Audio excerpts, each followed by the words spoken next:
വിശുദ്ധ കുരിശിൻ്റെ അടയാളത്താൽ ഞങ്ങളുടെ ശത്രുക്കളിൽ ഞങ്ങളെ രക്ഷിക്കണമേ. ഞങ്ങളുടെ തമ്പുരാനെ, പിതാവിൻ്റെയും പുത്രൻ്റെയും പരിശുദ്ധാത്മാവിൻ്റെയും നാമത്തിൽ ആമേൻ. ബാലാക്കിൻ്റെ അപേക്ഷ പ്രകാരം ബാലാം ഇസ്രായേൽ ജനത്തെ ശപിക്കുന്നതിന് പകരം അനുഗ്രഹിച്ചതിൽ കുപിതനായ ബാലാക്ക് ബാലാമിനോട് വീണ്ടും വീണ്ടും 3 അവസരങ്ങളിലായി അവരെ ശപിക്കാൻ ശ്രമിച്ചെങ്കിലും ബാലാം ഓരോ പ്രാവശ്യവും ദൈവത്തിൻ്റെ കൽപ്പന പ്രകാരം മാത്രമേ പ്രവർത്തിക്കൂ എന്ന നിലപാടിൽ ഉറച്ചു നിന്ന് ഇസ്രായേൽ ജനത്തെ അനുഗ്രഹിച്ചുകൊണ്ടേയിരുന്നു.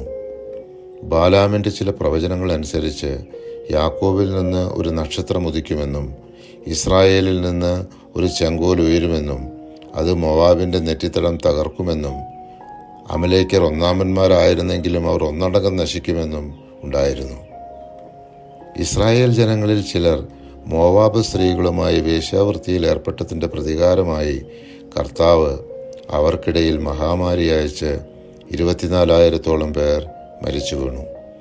മഹാമാരി നിലച്ചതിന് ശേഷം കർത്താവ് മോശയോടും പുരോഹിതനായ അഹ്റോന്റെ പുത്രൻ എലയാസറിനോടും വീണ്ടും ഒരു ജനസംഖ്യാ കണക്കെടുക്കാൻ കൽപ്പിച്ചു. അതനുസരിച്ച് ഇസ്രായേൽ ജനമാകെ 6,01,730 പേർ ഉണ്ടായിരുന്നു. അവർക്ക് ഓരോ ഗോത്രത്തിലെ ആളുകളുടെ എണ്ണത്തിനനുസരിച്ച് കാനാൻ ദേശം വിഭജിച്ച് നൽകണമെന്ന് കർത്താവ് മോശയോട് കൽപ്പിച്ചു. മോശ കർത്താവിനോട് അപേക്ഷിച്ചു, അവിടുത്തെ ജനം ഇടയനില്ലാത്ത ആടുകളെ പോലെ ആയി പോകാതെ എല്ലാ കാര്യങ്ങളിലും അവരെ നയിക്കാൻ സകല ജീവന്റെയും ദൈവമായ കർത്താവ് ഒരാളെ സമൂഹത്തിൻ്റെ മേൽ നിയമിക്കാൻ തിരുവുള്ളമാകട്ടെ.